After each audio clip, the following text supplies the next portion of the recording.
Hello दोस्तों, स्वागत है आपका एक बार फिर से स्टडी विद सुशील के यूट्यूब चैनल के प्लेटफॉर्म पे। तो भाई साहब, चैप्टर बहुत ही ज़बरदस्त है। आप देख सकते हैं केमिकल रिएक्शन एंड इक्वेशन। और ये चैप्टर क्लास 10th के पर्पस से काफ़ी इंपॉर्टेंट है क्योंकि ये बेसिक चैप्टर है। और अगर आपको ये चैप्टर अच्छे से क्लियर हो गया तो आप केमिस्ट्री के जितने भी चैप्टर्स हैं उस पर कहीं ना कहीं आपकी एक कमांड हो जाएगी। तो भाई साहब, चैप्टर स्टार्ट करने से पहले आपको समझना है कि हमको 90% कैसे लाना है। एक अच्छी स्ट्रेटजी, एक अच्छी स्ट्रेंथ के साथ हमको आगे चलना है। बहुत से बच्चे हैं जो 90% या 90 प्लस का भी जो है सपना देखते हैं कि हमको इस बार लाना है, 90% लाना है, लेकिन किस तरीके से लाया जाए वो उनको पता नहीं होता है। तो भाई साहब, आपके सामने आपका दोस्त, आपका यार, आपका भाई, आपका बंधु, आपकी जान, स्टडी विद सुशील, और मेरा नाम है सुशील सिंह, आपके लिए लेके आया हूं सबसे बेहतरीन क्लास। और जितने लोग आए हैं वीडियो को पूरी ज़रूर देखें क्योंकि असली मज़ा तो तभी होगा ना जब आप पूरी वीडियो को देखेंगे। तो भाई साहब देखिएगा ज़रूर पूरी वीडियो को। तो बेसिकली सबसे पहले बात करते हैं चेंज। भाई साहब, चेंज क्या है? आपके जीवन में भी कुछ ना कुछ बदलाव आ रहे हैं, मेरे भी जीवन में कुछ बदलाव आए हैं। तो इस बदलाव से आप समझते क्या हैं? What is change? चेंज है क्या?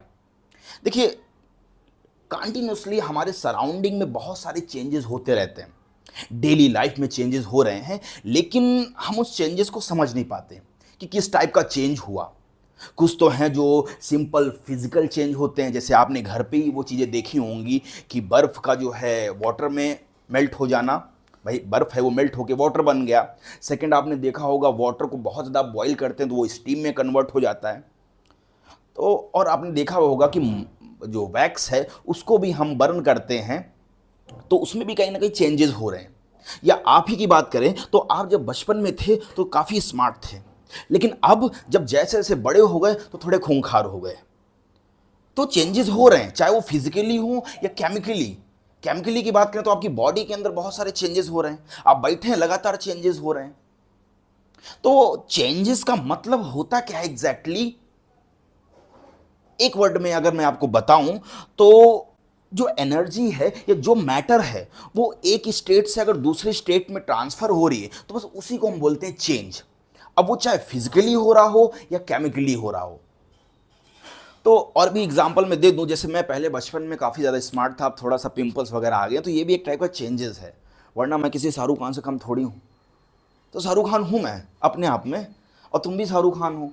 लेकिन सिर्फ सिर्फ सोच में, सिर्फ थिंकिंग ऐसी हमारी है कि हम शाहरुख खान बन जाते हैं, हम जो हैं सलमान खान बन जाते हैं। तो फिजिकल का मतलब यही होता है कि जिसमें फिजिकली चेंजेस आ रहे हों। और चेंज का मतलब है कि चेंज इज अ नेचुरल और आर्टिफिशियल प्रोसेस। कि जो चेंज है वो नेचुरल और आर्टिफिशियल का मतलब होता है मैन मेड। जिसमें होता क्या है कि इन विच मैटर और energy transfer from one form to another, resulting in a visible or invisible alteration in its properties, appearance और identity। कि जो चेंजेस हो रहे हैं, कुछ चेंजेस ऐसे होते हैं जो विजिबल होते हैं, जिनको हम देख सकते हैं, और कुछ ऐसे चेंजेस हैं जिनको हम देख नहीं सकते, वो इनविजिबल होते हैं। जैसे हम बात करें कि जो फ्रूट्स हैं वो पकते हैं, तो फ्रूट्स का पकना ये केमिकल चेंज हो रहा है, लेकिन उस फ्रूट्स के अंदर हो रहा है, आप उसको देख नहीं सकते कि अंदर किस टाइप का चेंज हो रहा है। तो बेसिकली जो चेंजेस होते हैं वो इनविजिबल एंड विजिबल दोनों होते हैं।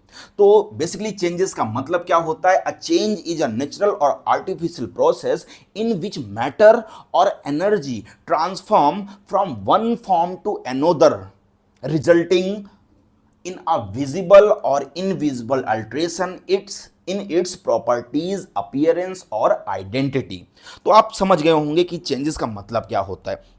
अब चेंजेस बेसिकली दो टाइप का होता है, शायद आपने पढ़ा भी होगा। Types of change.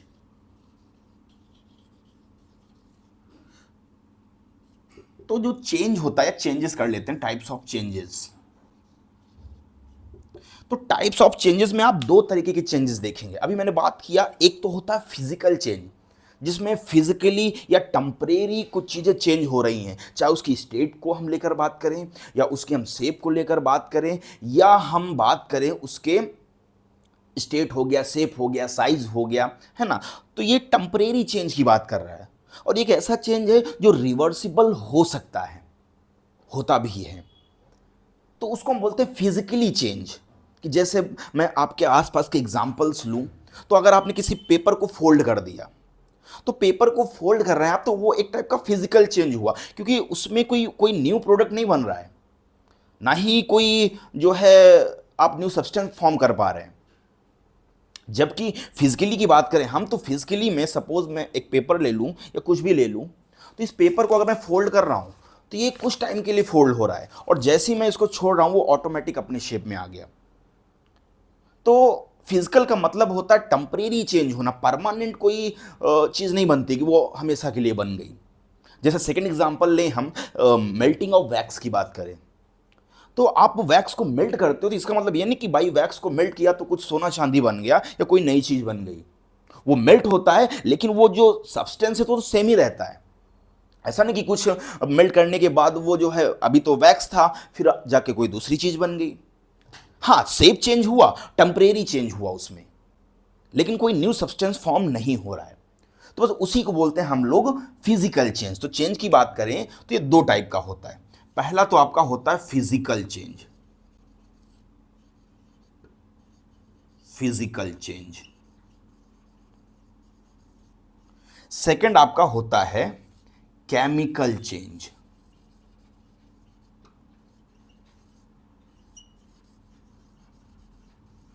Chemical change, ये चेंज के बेसिकली दो टाइप होते हैं, फिजिकल एंड केमिकल। तो फिजिकल केमिकल इनको हम बहुत अच्छे तरीके से समझेंगे कि फिजिकल और केमिकल चेंज भाई साहब होता क्या है। कोई बता सकता है अगर आप लोग पढ़ के आए अच्छे से? और मैं आपके सामने ऐसे क्वेश्चन भी लेके आऊंगा, क्योंकि एक दो क्वेश्चन ऐसे आ जाते हैं कि आपको कुछ दिया होगा और बोलेगा which type of change, chemical change या फिजिकल चेंज। तो भाई हमको पहले समझना है कि यार फिजिकल और केमिकल होता क्या है, उसके बाद ही तो हम क्वेश्चन का आंसर सही से दे पाएंगे। और मैं जानता हूं कि जो बच्चे जिस उम्मीद से आए हैं, बहुत से बच्चे हैं जो अच्छे टीचर की तलाश में रहते हैं कि उनको एक अच्छा टीचर मिल जाए ताकि वो अपनी तैयारी को बहुत बेहतर बना सकें। और आजकल सोसाइटी में टीचर बहुत कम हैं जो आपको सही ज्ञान देंगे। बाकी तो सब अपने अपने बिजनेस के चक्कर में लगे हैं, कोई पैसे कमाने के चक्कर में लगा है, जिससे बच्चों का जो फ्यूचर है वो कहीं ना कहीं गलत डायरेक्शन में जा रहा है, क्योंकि उनको सिर्फ व्यू से मतलब है और व्यू से पैसे कमाना चाह रहे हैं। लेकिन बच्चों को वो चीज़ें पढ़ाई जाएं जो एग्जाम में पूछी जा रही हैं, उनको इधर उधर की बातें ना बताई जाएं, क्योंकि बच्चा एक होप लेके, एक उम्मीद लेके आता है कि काश ये हमको सही चीज़ बताई जा रही है।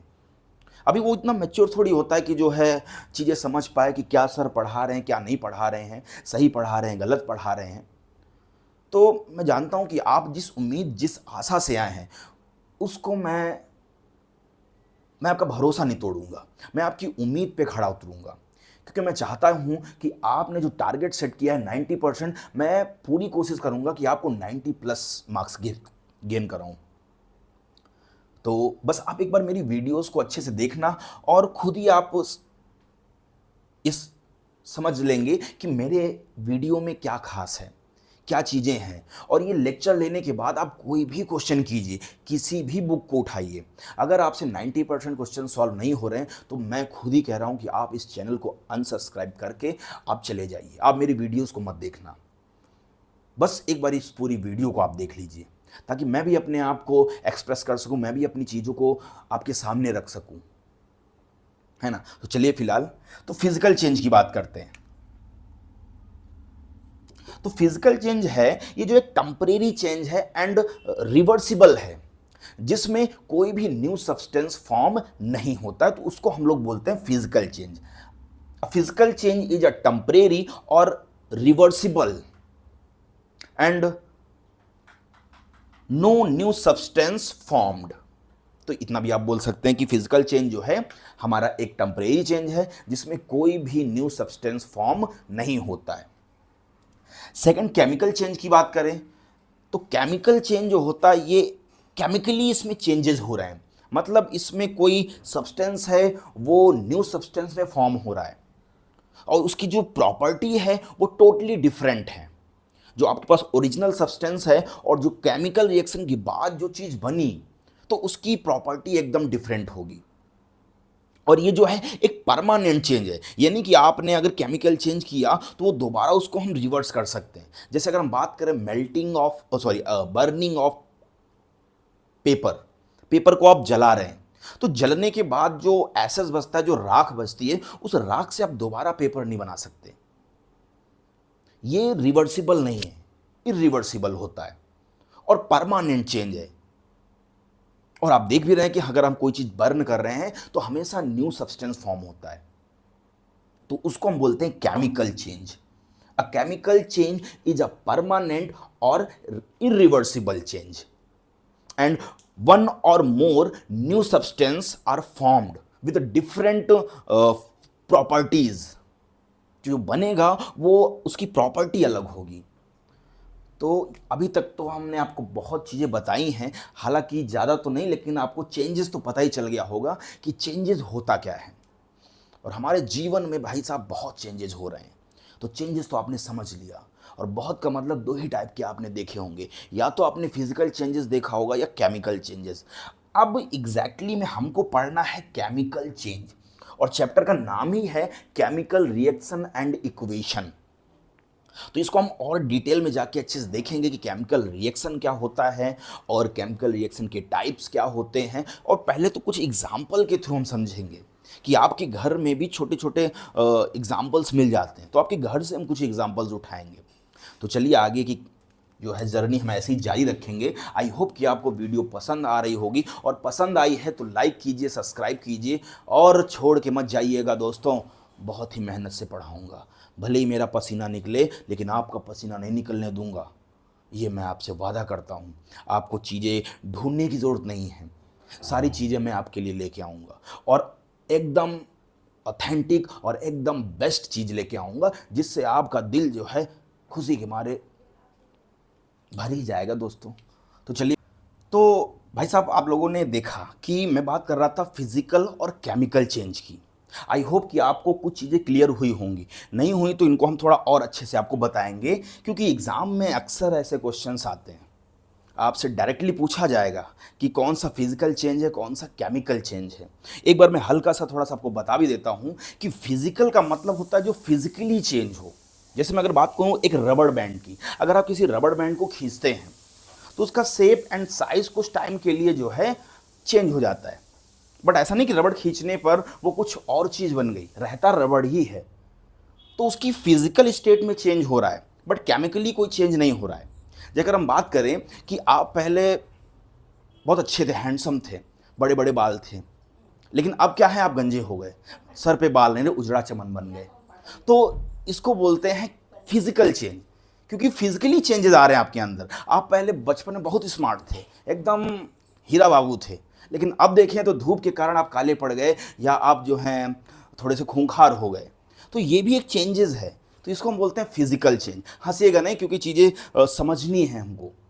अगर आप समझेंगे, रिलेट करेंगे आसपास की चीज़ों से, तो शायद आपको इसका मतलब समझ में आएगा। और केमिकल चेंज तो आप जैसे कि जानते हैं, केमिकल चेंज का मतलब आपकी बॉडी के अंदर चेंज हो रहे हैं। खूब दबा के आपने खा लिया, खींच लिया, डाइजेशन हुआ, फिर आप जाके कहीं पे कुछ कर आए खेतों में, तो वो भी चेंजेस हुआ, अंदर जाके कुछ चीज़ें गई और कुछ चीज़ें बाहर निकली। मशीन कंटिन्यूसली चल रही है। गन्ने की मशीन जैसे आपने देखी होगी, जब हम गन्ना डालते हैं तो रस भी निकलता है और साथ में कुछ वेस्ट मटेरियल भी निकलता है। तो वैसे आपके अंदर मशीनें फिट हैं, चीज़ें आ रही हैं और कुछ दूसरी चीज़ों में कन्वर्ट हो रही हैं। अब ये नहीं कि आप उस जो चीज़ कन्वर्ट हुई है उसको दोबारा उस चीज़ में कन्वर्ट कर सकते हैं। तो केमिकल चेंज में ऐसा बिल्कुल नहीं होता है, जबकि फिजिकल चेंज में आप उसको रिवर्सिबल कर सकते हैं। तो अब इनको हम अच्छे समझेंगे कि फिजिकल और केमिकल चेंज होता क्या है। आइए, तो जैसा कि आपको पता है कि टाइप ऑफ चेंजेस की बात करें तो दो टाइप का चेंजेस होता है, फिजिकल एंड केमिकल।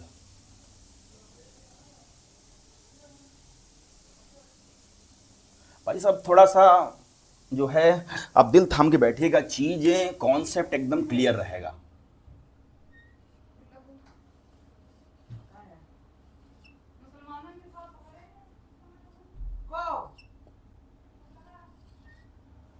चलिए, हाँ, तो हम बात कर रहे थे टाइप्स ऑफ चेंजेस को, इसको और एक अच्छी डिफिनेशन में हम लोग जो हैं कन्वर्ट करेंगे, ताकि आपको अगर बाई चांस कोई पूछ ही लेता है कि फिजिकल चेंज होता क्या, तब उसको कैसे बताएंगे। अपनी लैंग्वेज बताना तो सबसे बढ़िया चीज़ है, लेकिन हमको थोड़ा सा किताबी उसमें भी होना चाहिए। लेकिन ज़्यादा मैं बोलूँगा कि भाई साहब किताबों में मत भागे, खुद से डिफिनेशन को बनाएं, वो सबसे अच्छा होता है। तो हम बात करेंगे types of changes.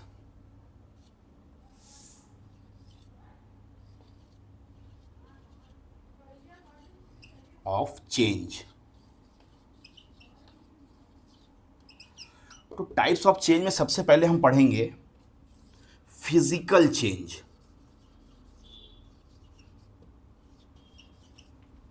Physical change,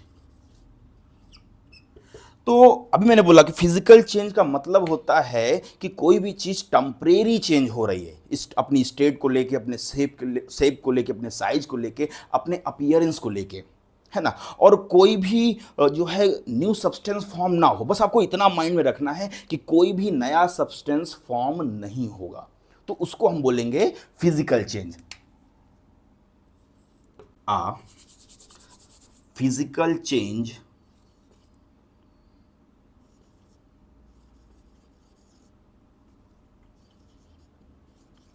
physical change is a temporary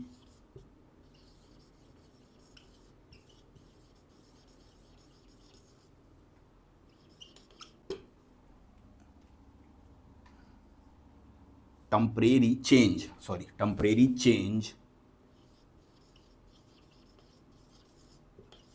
in the state, shape and size, in the state, shape, size and appearance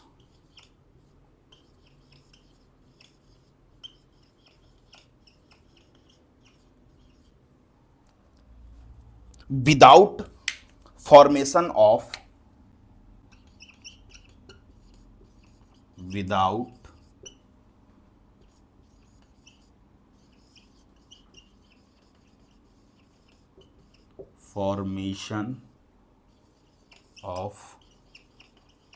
any new substances।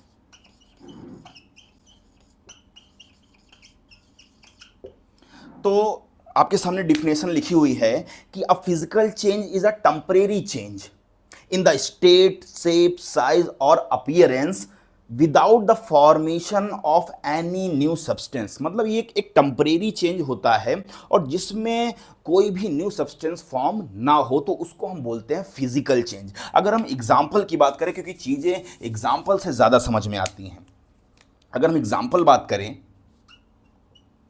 तो बहुत सारे ऐसे एग्जाम्पल्स हैं। जैसे मैं बात करूं melting of wax, folding of paper, कि आप पेपर को फोल्ड कर रहे हैं, या स्ट्रिचिंग ऑफ रबर बैंड, तो ये सभी फिजिकल चेंजेस हो रहे हैं। अब अगर इसमें कुछ की पॉइंट मैं बोल दूं, अगर बाई चांस आपको चलो डिफिनेशन नहीं लिखनी हो, तो डायरेक्ट मैं आपको कुछ की पॉइंट बताऊंगा जो कि आपके दिमाग में तुरंत स्विच करेगा कि हाँ, ये चीज़ें मुझे याद हो रही हैं। तो मैं आपको यहाँ की पॉइंट लिखे दे रहा हूँ। अगर आप बाई चांस नहीं पढ़ पा रहे हैं, डिफिनेशन सही से नहीं समझ में आ रहा है, तो यहाँ मैं कुछ की पॉइंट लिखूंगा। सबसे पहले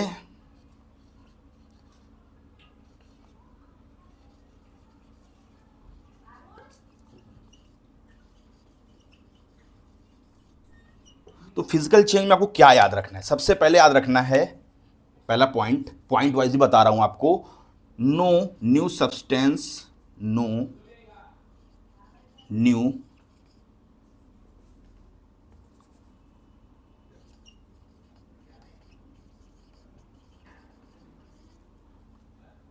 is formed.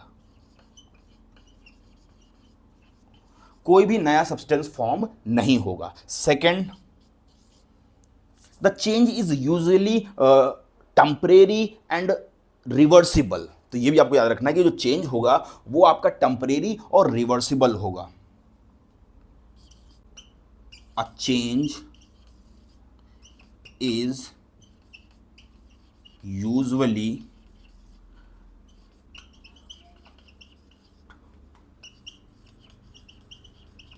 Temporary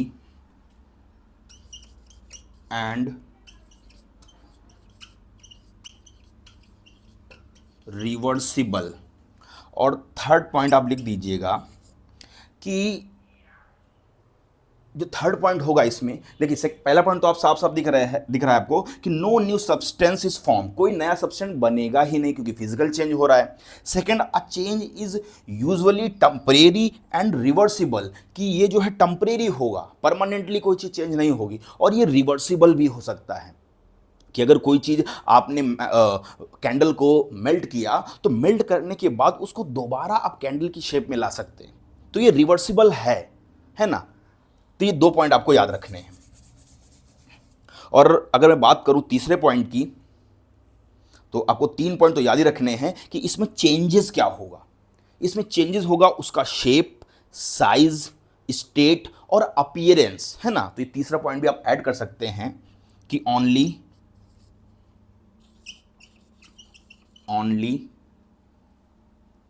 I hope कि आपको दिख रहा होगा, ओनली शेप, साइज, स्टेट और अपीयरेंस में चेंज। ये रहा आपका। तो अगर आपको डिफिनेशन लिखनी है तो आप ये डिफिनेशन लिख सकते हैं, या आप कुछ की पॉइंट पे गौर कीजिएगा।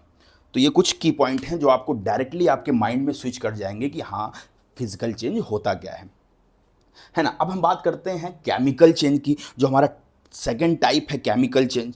तो आप लोग नोट भी कर सकते हैं चीज़ों को, और मैं आपको बेस्ट से बेस्ट चीज़ें दूंगा ताकि आपको अदर कोई भी चीज़ें लेनी ना पड़े, कोई भी बुक का यूज़ ना करना पड़े, या कोई भी जो है रेफरेंस वगैरह आप कुछ भी यूज़ नहीं करेंगे, क्योंकि मैं आपको जो दूंगा वो इन सब से हट के होगा। तो चीज़ों को आप नोट भी करते रहें ताकि आप एक अच्छे नोट्स भी तैयार कर सकें, जो कि आपके एग्ज़ाम के लिए हेल्पफुल रहेगा। तो चलिए आगे बात करते हैं हम लोग केमिकल चेंज। आई होप कि आपने नोट कर लिया होगा। तो अब हम बात करेंगे केमिकल चेंज। तो केमिकल, जैसे मैंने बोल दिया केमिकल, तो जहां केमिकल चेंज में बोलूं तो समझ जाओ तुरंत कि कोई एक न्यू सब्सटेंस फॉर्म होगा ही होगा। जैसे मैंने अभी आपको बताया कि अगर आप किसी चीज को बर्न कर रहे हैं, जला रहे हैं, तो भाई साहब जब कोई चीज जलाओगे तो जलने के बाद उसका जो है जो मिलेगा आपको वो सबसे अलग होगा, क्योंकि आप पेपर जलाते हो तो आपको एसेस मिलता है। अब क्या उस एसेस को दोबारा आप जो है कन्वर्ट कर सकते हो कि वो पेपर बन जाए? नहीं बन सकता, बिल्कुल नहीं। अब हम बात करेंगे केमिकल चेंज कि केमिकल चेंज क्या होता है ना। Chemical change,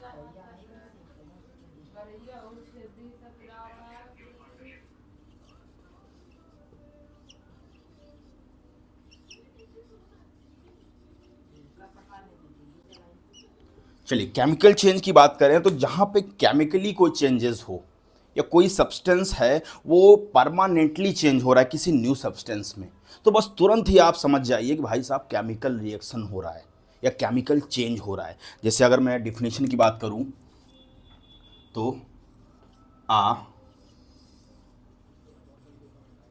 chemical change is a permanent change.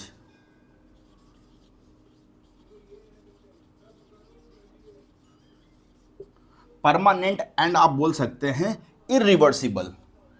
Permanent and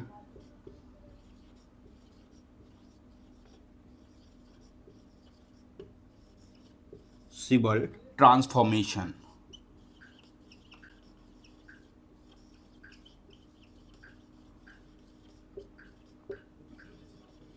and one और मोर वन और more new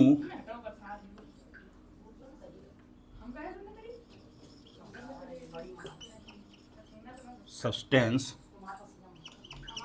with different chemical properties are formed with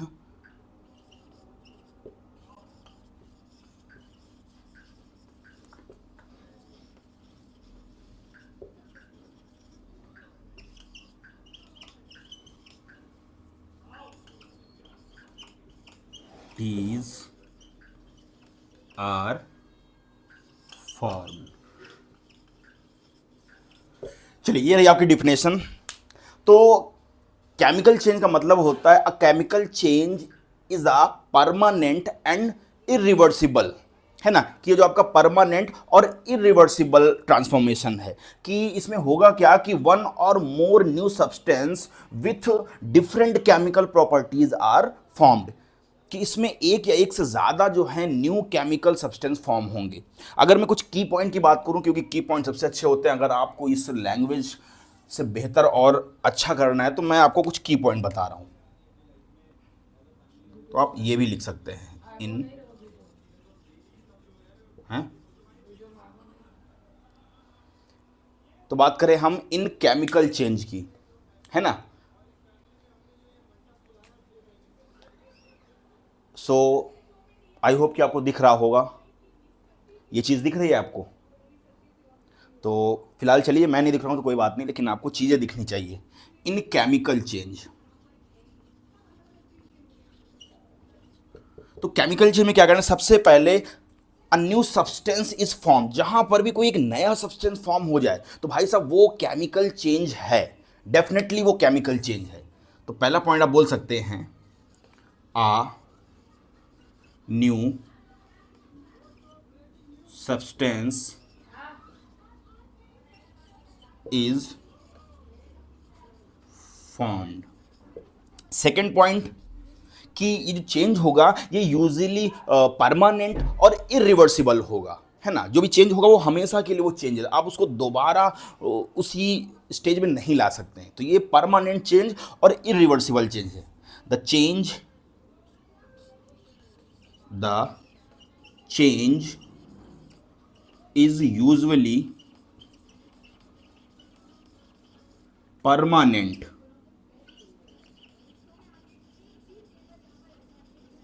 and irreversible।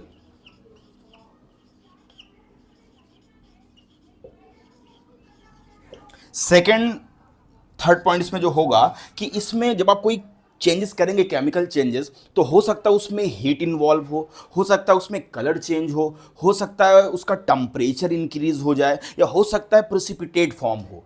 तो जब भी आप कोई केमिकल चेंज करेंगे तो उसमें कई सारे चेंजेस आपको दिखेंगे कि हीट, या आप बोल सकते हैं गैस, या आप बोल दें प्रिसिपिटेट,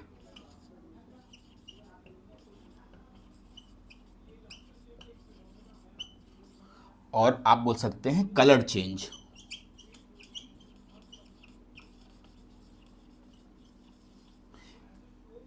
मे बी चेंज। तो ये बेसिकली कुछ की पॉइंट्स हैं। सबसे पहला point, a new substance is formed, कि एक नया सब्सटेंस बनना ही बनना है। Second, the change is usually permanent and irreversible, कि ये जो चेंजेस होगा वो परमानेंटली होगा और इसको दोबारा आप रिवर्सिबल नहीं कर सकते, मतलब ये इरिवर्सिबल होगा। और थर्ड पॉइंट है कि हीट, गैस एंड प्रेसिपिटेट या कलर चेंज आपको इसमें देखने को मिल सकते हैं। तो भाई साहब इतने चीज़ें आपको पढ़नी है। तो आज तो मैंने सिर्फ आपको इतना बताया कि फिजिकल और केमिकल चेंज होता क्या है। हालांकि अभी ये क्लास खत्म नहीं होगी, ये मत सोचिए क्लास खत्म हो रही है। अभी मैं आपको कुछ एग्जांपल लूंगा, क्योंकि चैप्टर का भाई साहब नाम क्या है, केमिकल रिएक्शन एंड इक्वेशन। तो अभी तो आपको बहुत सारे रिएक्शंस भी करने हैं, बहुत सारे खतरनाक रिएक्शन करने हैं, लेकिन मैं राय दूंगा भाई साहब जब रिएक्शन करें प्रैक्टिकली तो सोच समझ के करें, आसपास के लोगों को भी देख लें, है ना। कभी कभी कुछ रिएक्शंस ऐसे होते हैं जो काफ़ी खतरनाक हो जाते हैं। तो मैं आपको रिएक्शन भी, लेकिन रिएक्शन करके अभी नहीं दिखाऊंगा, वरना मैं जिस स्टूडियो में पढ़ा रहा हूँ उसके उड़ने के चांसेस भी ज़्यादा रहेंगे। हालांकि मैं तो चलो मुझे पता है कैसे करना है, आप लोग मत कीजिएगा, क्योंकि जब तक चीज़ों की नॉलेज ना हो तब तक उसको उसमें ना जाए। जब प्रॉपर नॉलेज हो जाएगी तो आप कोई भी एक्सपेरिमेंट कर सकते हैं। तो चलिए, तो फिलहाल आई होप कि आपने ये चीज़ें नोट कर ली होंगी। लेकिन एग्जाम्पल सर, आप कुछ बच्चे कह रहे होंगे सर एग्जाम्पल काहे नहीं दे रहे हैं, तो चलिए पहले हम आपको कुछ एग्जाम्पल भी दे दें। इसको रब करके हम आपको कुछ केमिकल चेंज के एग्जाम्पल दे देंगे, बहुत ही बढ़िया बढ़िया एग्जाम्पल देंगे जो कि आपने देखे भी होंगे और आते भी हैं भाई सब एग्जाम में। ऐसा नहीं कि मैं सिर्फ पढ़ा रहा हूँ, वो चीज़ें पूछी नहीं जाएंगी। कोई भी उठा लीजिए, चाहे कोई भी रेफरेंस उठा लीजिए, कोई एनसीईआरटी की बुक उठा लें या कोई भी बुक उठा लें, आपको समझ में 100% आएगा भाई साहब। पढ़ाऊंगा वही जो पूछा जाएगा, और जो पूछा ही नहीं जा रहा तो उसको पढ़ाने का मतलब ही क्या। मेरा तो टारगेट ये है कि चीज़ों को जो है, सारी चीज़ों को इसमें कवर करना। ये वीडियो अपने आप में बेस्ट रहेगी, बाकी तो आप देख ही रहे हैं, आपको पता चल जाएगा कि आपने सीखा क्या। तो मैं एग्जाम्पल की बात करूं, केमिकल चेंज की कुछ एग्जाम्पल्स। तो भाई साहब सबसे पहला एग्जाम्पल, किसी भी चीज़ को आप बर्न करेंगे, किसी भी चीज़ को जलाएंगे तो हमेशा वो केमिकल चेंज होगा, क्योंकि जलने के बाद जो चीज़ बनेगी वो एक न्यू सब्सटेंस होगा और उसको आप दोबारा पहले जैसा नहीं कर सकते। तो आप लिख लीजिए, बर्निंग, कोई भी चीज़ बर्न कर दो, बर्निंग ऑफ कैंडल, या दूसरा एग्जाम्पल बर्निंग ऑफ पेपर,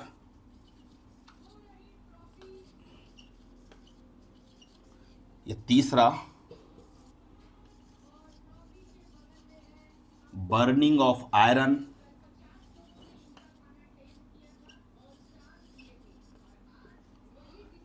है ना। बहुत सारे हैं एग्जाम्पल्स। और आप लिख सकते हैं रस्टिंग ऑफ आयरन, जो कि ज़्यादा पूछा जाता है, रस्टिंग ऑफ आयरन, है ना। तो ये जो जितने भी एग्जाम्पल्स हैं, आप आसपास के बहुत सारे एग्जाम्पल्स, या एक और एग्जाम्पल सबसे इंपॉर्टेंट है, मिल्क टर्न्स सॉर, मतलब जो मिल्क है वो खट्टा हो जाता है, या बोल दें दही में कन्वर्ट हो जाता है। तो ये आपके इतने सारे जो हैं आपको जो दिख रहे हैं, या राइपनिंग ऑफ फ्रूट्स भी कर सकते हैं। बहुत सारे एग्जांपल्स मैं आपको दे सकता हूं, है ना, एक एग्जांपल नहीं।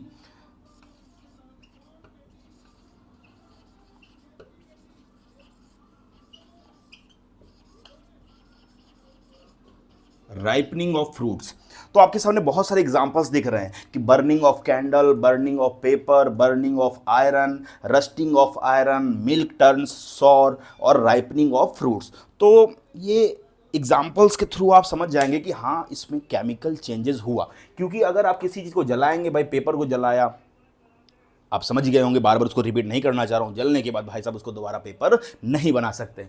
सेकंड, रस्टिंग ऑफ आयरन, कि अगर आयरन के ऊपर रस्ट फॉर्म हो रहा है तो ये भी एक न्यू सब्सटेंस है, उस रस्ट को आप दोबारा आयरन में कन्वर्ट नहीं कर सकते हैं, ये इरिवर्सिबल है। सेकंड बात करें मिल्क टर्न सॉर, अगर मिल्क खट्टा हो गया या मिल्क जो है दही में कन्वर्ट हो गया, घी में कन्वर्ट हो गया, तो आप उस दही या घी से दोबारा मिल्क नहीं बना सकते। यही तो खेला है भाई साहब जो आपको समझना है। एक पॉइंट बोलूंगा, आपको दुनियादारी सब भूल जाओ, सिर्फ इतना याद रखो, अगर कोई नई चीज फॉर्म हो रही है मतलब वो केमिकल चेंज, और अगर जहां कोई नई चीज फॉर्म नहीं हो रही है, बस टेम्परेरी उसमें स्टेट में, उसके शेप में, उसकी अपीयरेंस में चेंजेस आ रहे हैं, तो भाई साहब फिजिकल चेंज। अब मैं कुछ एग्जाम्पल्स आपसे पूछूंगा, आई होप कि आप वो मुझे सही बताएंगे, क्योंकि इतना पढ़ने के बाद क्वेश्चन करना तो बनता है। और वही पूछूंगा जो भाई साहब क्वेश्चन या आपके सर लोग भी पूछते हैं, आप स्कूल में अभी पढ़ रहे होंगे तो आपके सर लोग भी बहुत सारे क्वेश्चंस कर देते हैं, तो आप लोग बता नहीं पाते। तो सबसे पहला क्वेश्चन मेरा रहेगा, आप बोले तो मैं और अच्छे से एक्सप्लेन कर दूँ, थोड़ा सा और एग्जांपल्स ले लूँ ताकि चीज़ें एकदम क्लियर हो जाएं, तो मैं एग्जांपल ले ही लेता हूँ ताकि ऐसा ना हो कि आपको चीज़ें थोड़ी बहुत समझ में आए। समझना है तो एकदम अच्छे से समझना। सबसे पहला एग्जाम्पल मैं आपके घर से शुरुआत करने जा रहा हूँ, क्योंकि आपके घर में बहुत सारे चेंजेस हो रहे हैं यार, लेकिन आप लोग देखते हो क्या? देखते ही नहीं हो। देखते वो हो जो देखना नहीं चाहिए। टीवी देखते हो, टीवी को छोड़ो, आपका बोर्ड है तो उस पर थोड़ा फोकस करो। तो आइए हम आपके घर में आपको लेके चलते हैं और वहाँ आपको दिखाते हैं कि क्या आपने जो छोटे मोटे चेंजेस जो आप देख रहे हैं, क्या उसको आप समझ पाते हैं। और बेसिकली इस चैप्टर का जो नाम है केमिकल रिएक्शन एंड इक्वेशन, इस चैप्टर का मेन पर्पस है to teach you different different type के जो केमिकल रिएक्शन हमारे सराउंडिंग में हो रहे हैं उनको हम कैसे ऑब्जर्व करें, और उसको ऑब्जर्व करने के बाद उसको किस तरीके से रिप्रेजेंट करें। तो मेन एम यही है हमारा कि आपको मैं बताऊंगा कि किस किस टाइप के केमिकल रिएक्शन आपके आसपास हो रहे हैं और उनको हम इक्वेशन में कैसे रिप्रेजेंट करें, है ना। तो चलिए सबसे बेसिक एग्जांपल हम आपके सामने ले रहे हैं, जो बहुत ज़्यादा आपने देखा भी होगा कि milk is left at room temperature during summer, कि जब हम दूध को गर्मियों में खुला छोड़ देते हैं तो क्या होता है। भाई साहब देखा होगा आपने कि कभी कभी जब मम्मी कहती हैं कि जो है दूध को जाके जब फ्रिज में रख दो और आप गलती से भूल जाते हैं, गर्मियों की बात कर रहा हूँ, तो भूल जाते हैं तो भाई साहब दूध खराब हो जाता है और आपके ऊपर जूता चप्पल चल जाते हैं क्योंकि आपने गलत काम किया। तो वो दूध क्यों खराब हो रहा है? वो दूध आपने देखा होगा अगर ध्यान से कि जब हम दूध को रखते हैं बाहर तो उसमें पानी पानी जैसा दिखने लगता है, उसमें कुछ पनीर जैसा दिखने लगता है, जिसको हम लोग क्लम्स बोलते हैं बेसिकली। तो ऐसा क्यों हो रहा है? था तो दूध, अब वो दूध कहीं ना कहीं कन्वर्ट हो गया किसी दूसरी चीज़ में, तो ऐसा क्यों हो रहा है? और अब ये चीज़ आप लोग याद रखिएगा कि जब मम्मी बोले कि दूध को फ्रिज में रख दो तो भाई साहब रख देना, क्योंकि ऐसा 2-3 बार मेरे साथ भी हुआ है कि मैं भूल गया और वो दूध का कुछ और ही बन गया और फिर मैं भी भूत बन गया। तो चलिए मैं आपको बताता हूँ क्या हो रहा है उस चीज़ में, कि कैसे दूध कन्वर्ट हो रहा है किसी दूसरी चीज़ में। तो ये है मिल्क, लिख देते हैं यहाँ ऊपर कि milk is left at room temperature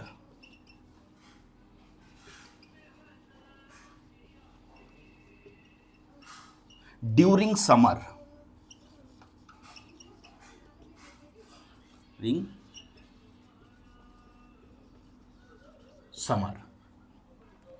तो जब हम गर्मियों में दूध को रखते हैं तो भाई साहब होता क्या है, ये दिखा देते हैं क्या होता है। ये रहा मिल्क। अब जब हम मिल्क को बाहर खुला छोड़ देते हैं तो धीरे धीरे होता क्या है, एक पर्टिकुलर टेम्परेचर पर उसमें बैक्टीरिया प्रेजेंट हो जाता है। और ये बैक्टीरिया करता क्या है कि मिल्क में होता है लैक्टोज। क्या होता है आपको ये पता होना चाहिए, मिल्क में होता है लैक्टोज। अब ये बैक्टीरिया करेगा क्या, ये बैक्टीरिया इस लैक्टोज को बदल देगा लैक्टिक एसिड में। किसमें कन्वर्ट कर देगा? लैक्टिक एसिड में।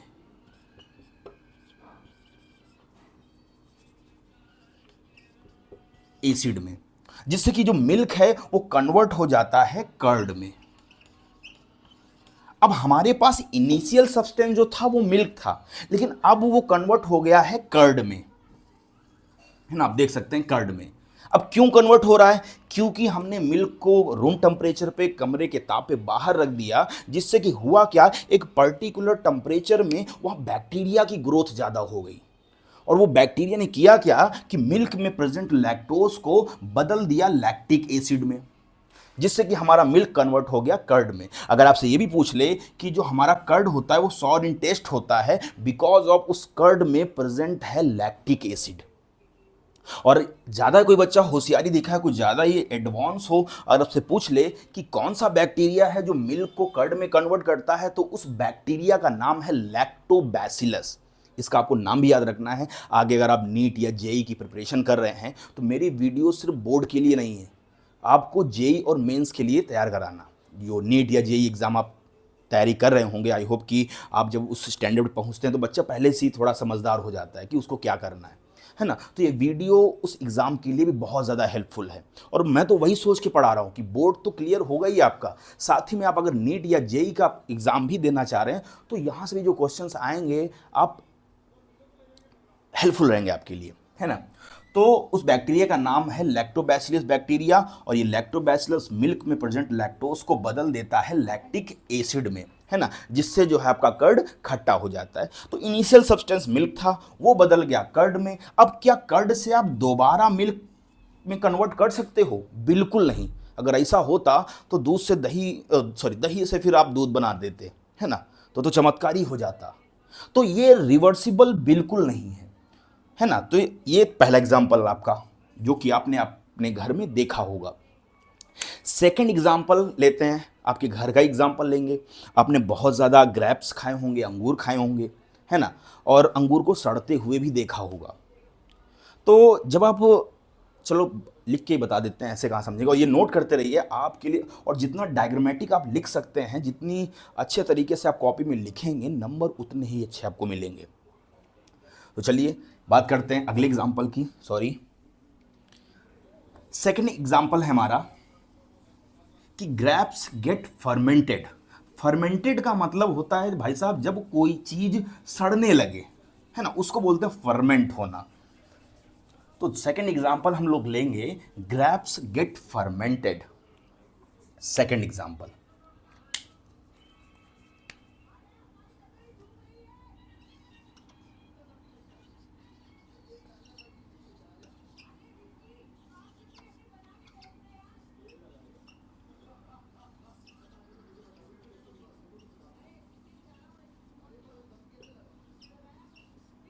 Grapes get fermented.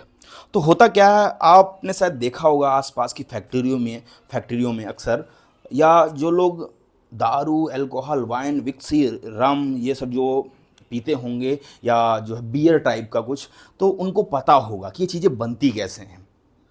और ये भी जानते हैं कि फलों को सड़ा के बनाया जाता है। तो जो ग्रेप्स गेट फर्मेंटेड, जब हम ग्रेप्स को सड़ाते हैं, अब सड़ाएंगे कैसे कि भाई साहब मैं बताऊं आपको दारू वगैरह बनता कैसे, या जो बियर वगैरह है। तो फैक्ट्रियों में बहुत सारे बड़े बड़े कंटेनर्स होते हैं, है ना, बड़े बड़े डिब्बे होते हैं, और उसमें अंगूरों को जो है भर दिया जाता है, लंबे समय के लिए ऐसे छोड़ दिया जाता है ताकि वो अंगूर धीरे धीरे सड़ने लगे। और जब अंगूर सड़ेगा तो जाहिर सी बात है कोई नई चीज़ तो फॉर्म होगी। बस वही केमिकल चेंज है। अब कैसे, मैं आपको बता दूं कि कैसे कन्वर्ट हो रहा है, क्या चीज़ें बन रही हैं। ये है ग्रेप्स। अब आप लोग ग्रेप्स खाते हो तो पता तो होना चाहिए ग्रेप्स में होता क्या है। तो ग्रेप्स में होता है ग्लूकोज। क्या होता है? ग्लूकोज। अब करेगा क्या कि जो ग्रेप्स को आप लंबे समय के लिए रख देते हो सड़ने के लिए, तो उसमें प्रेजेंट हो जाता है ईस्ट। और वो ईस्ट करेगा क्या, ग्रेप्स में प्रेजेंट जो ग्लूकोज को वो बदल देगा एथेनॉल में, जिसको हम लोग यूजुअली बोलते हैं दारू, विस्की, रम, वोडका, जो भी आप बोल दो। तो वो एथेनॉल, और साथ में कार्बन डाइऑक्साइड गैस भी फॉर्म होती है। तो बस वही केमिकल चेंज है, वही केमिकल रिएक्शन है कि कोई इनिशियल चीज वो बदल रही है किसी दूसरी चीज में, एक न्यू सब्सटेंस में। तो काहे को इतना सोचना कि भाई क्या है, रटना बिल्कुल नहीं है आपको। बस एक चीज दिमाग में बैठा लीजिए कि कोई चीज़ है, कोई ओरिजिनल चीज़ है, वो किसी न्यू सब्सटेंस में फॉर्म हो रही है, कोई नई चीज़ बना रही है, और वो टोटली डिफरेंट हो, वो ओरिजिनल चीज़ से बिल्कुल डिफरेंट हो, प्रॉपर्टी बिल्कुल अलग हो। बस वही है आपकी केमिकल रिएक्शन या केमिकल चेंज। तो सेकंड एग्जांपल, ग्रेप्स में होता है ग्लूकोज। अब ग्लूकोज को कौन कन्वर्ट करेगा, तो ईस्ट। अब ईस्ट करेगा क्या, इस ग्लूकोज को कन्वर्ट कर देगा एथेनॉल में, और साथ में एक गैस निकलेगी कार्बन डाइऑक्साइड। तो हमारे पास इनिशियल सब्सटेंस ग्रेप्स था, अब बदल गया वो एथेनॉल और CO2 में। तो क्या आप दोबारा इसको एथेनॉल से आप ग्रेप्स बना सकते हो? बिल्कुल नहीं, ये रिवर्सिबल बिल्कुल नहीं है। तो इसको बोलते हैं हम लोग केमिकल चेंज या केमिकल रिएक्शन। अब जैसे एक चीज़ और मैंने बताना मैं भूल गया कि करते क्या है, जैसे कुछ लोग होते हैं जो दूध को जैसे गर्म हुआ तुरंत ही उसको फ्रिज में रख देते हैं। तो फ्रिज में रखने से होता क्या है, उसके सडनली टेम्परेचर उसका चेंज हो जाता है, और सडनली टेम्परेचर चेंजेस से बैक्टीरिया की ग्रोथ भी बढ़ जाती है। और बैक्टीरिया की ग्रोथ बढ़ेगी तो आप जानते हो वो मिल्क में प्रेजेंट लैक्टोज को किस में बदलेगा, लैक्टिक एसिड में। तो ये भी आप याद रखिए कि कभी कभी गर्म दूध है तो उसको डायरेक्टली फ्रिज में ना रखें, ठंडा होने के बाद उसको फ्रिज में रखें, है ना। तो ये भी आप याद रखिएगा वरना मार खाएंगे आप भी। तो हाँ, ये आपका सेकंड एग्जाम्पल। अब इसके बाद थर्ड एग्जाम्पल ले लेते हैं। हालांकि वीडियो काफ़ी लंबी हो रही है, लेकिन ठीक है, जितनी भी है आपको पढ़ना है तो आप मज़ेदार पढ़िए अच्छे से, है ना। थर्ड एग्जाम्पल है, फूड गेट डाइजेस्टेड। अब खाना खाते हो, खाना जाके अंदर डाइजेस्ट हो रहा है। अब सामने जो आपका खाना है वो दिखने में कुछ और है, टेस्ट उसका अलग है, लेकिन जैसे हमारी बॉडी के अंदर गया, डाइजेस्ट हुआ, तो कुछ और ही चीज़ बनी, जिसको हम लोग बोलते हैं वेस्ट मटेरियल। और उसके अंदर जो एनर्जी बनी उसको तो आपने एब्जॉर्ब कर लिया, और कूड़ा कबाड़ा उसको बाहर निकाल दिया। तो हमने खाया खाना, लेकिन अंदर डाइजेस्ट होने के बाद जो है एनर्जी बन गई, ग्लूकोज बन गया। कभी कभी होता है ना कि जब आप बीमार पड़ जाते हो तो डॉक्टर क्या कहता है, या आप जब खाना नहीं खा पाते हो और आपकी बॉडी को एनर्जी चाहिए, तो डॉक्टर बोलता है इसको चढ़ाओ 2-3 बोतल ग्लूकोज, है ना। जैसे ही आपके अंदर ग्लूकोज जाता है तो आपको इंस्टेंट एनर्जी आ जाती है अंदर से कि हाँ अब तो मेरे अंदर बहुत एनर्जी आ गई। तो होता क्या है कि जो लोग खाना नहीं खा पाते तो उनको डॉक्टर रिकमेंड करते हैं कि ग्लूकोज चढ़वाओ। तो वैसे ही हम लोग खाना खाते हैं तो खाना खाने का मेन पर्पस है कि हमारी बॉडी को एनर्जी मिले, और जो हमने फूड लिया है वो अंदर डाइजेस्ट होने के बाद ही एनर्जी में कन्वर्ट होता है ना। तो ये भी एक टाइप का केमिकल चेंज है। सेकंड, रेस्पिरेशन, आप लोग सांस लेते हो, गेन किया ऑक्सीजन और रिलीज किया कार्बन डाइऑक्साइड। हालांकि यहाँ मत करना, कार्बन डाइऑक्साइड वो खतरनाक गैस होती है, काफ़ी गर्मी का रीज़न भी है कार्बन डाइऑक्साइड, तो ये थोड़ा इस पे कंट्रोल भी करना है। तो हमने गेन किया ऑक्सीजन और ऑक्सीजन अंदर जाने के बाद वो कन्वर्ट हो गई कार्बन डाइऑक्साइड में, तो ये भी एक केमिकल चेंज है।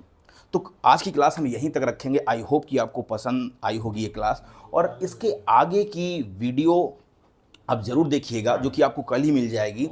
तो पढ़ते रहिए और ज़बरदस्त पढ़िए, अच्छे से पढ़िए। So thank you so much, टाटा bye bye, take care, have a nice day.